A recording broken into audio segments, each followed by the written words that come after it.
తెలంగాణ రైతాంగానికి ఎరువులను అందించేందుకు కర్మాగారాన్ని తిరిగి ప్రారంభించడం జరిగిందన్నారు పెద్దపల్లి ఎంపీ గడ్డం వంశీకృష్ణ.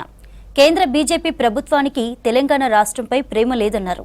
తెలంగాణకు రావాల్సిన 60% యూరియా కోటా నుంచి 30% తగ్గించడం అన్యాయమన్నారు.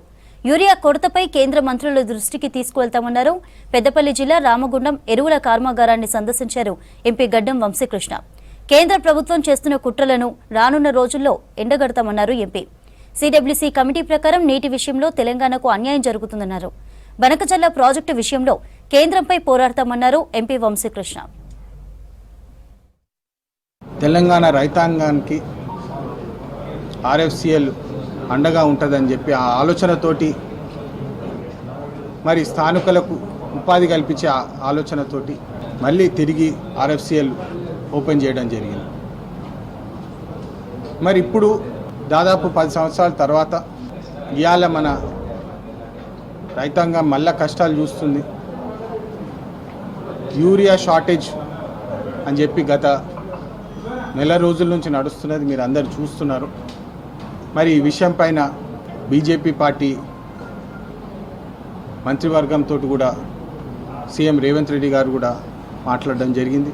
మళ్ళీ దాని తర్వాత మినిస్టర్ గారికి నేను కూడా నా వంతు నేను లెటర్లు పెట్టి ఈ అలొకేషన్ ఏదైతే ఉన్నదో తెలంగాణకి కేవలం 30% అలొకేషన్ జరుగుతున్నది.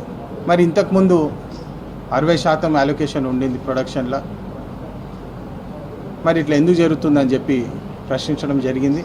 అంటే సెంటర్లో బీజేపీ పార్టీ ఉన్నది, బీజేపీ పార్టీకి తెలంగాణ మీద ప్రేమ లేదని చెప్పి అనేక అంశాల మీద చూపించే ప్రయత్నం ఏదైతే చేస్తున్నామో ఇవాళ మళ్ళా తెలంగాణ రైతన్నకు కూడా బీజేపీ పార్టీ అండదండగా లేదని చెప్పి ఈ సందర్భంగా తెలుస్తుంది. మీరందరూ చూస్తున్నారు, last year April to June July allocation 1.4 lakh turns ఉంటే మరి ఈసారి కేవలం 70,000 టన్నుల అలొకేషన్ చేయడం జరిగింది. మళ్ళీ ఇప్పుడు కూడా బ్యాలెన్స్ సీజన్ కూడా 60% నుంచి 30%కి తగ్గివేసినారని చెప్పి